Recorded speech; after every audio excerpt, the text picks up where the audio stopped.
Nang makumpirma ng NBI Violence Against Women and Children Division ang lokasyon ng magkapatid na target.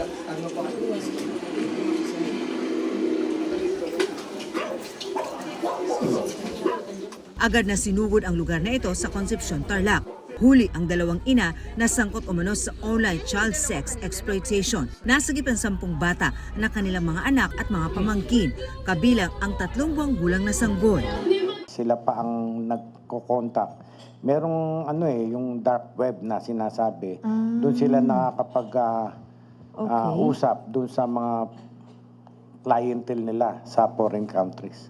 May mga video po na sila rin mismo yung gumagawa, may mga video rin po kaming nakuha na sila rin po yung mga nagtuturo dun sa mga bata kung anong gagawin po.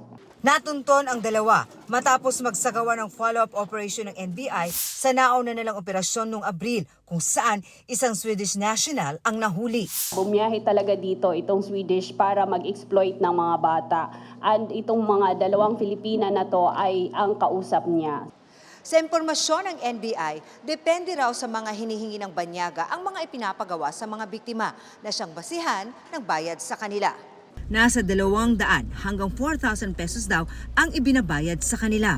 Pwedeng bata sa bata, lalaki sa lalaki, babae sa babae, o yung matanda with the baby, the child. Ganun iba-iba.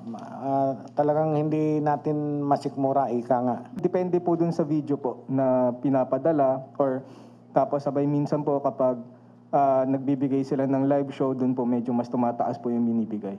Ayon sa NBI, noong nakarang taon pa sangkot sa online child sex exploitation ang mga suspects. Nakausap ng GMA Integrated News noong Biyernes ang mga suspect na naharap sa reklamo. Sobrang laki po ang pagsisisi namin, sir. Nagsisihan po namin to, sir.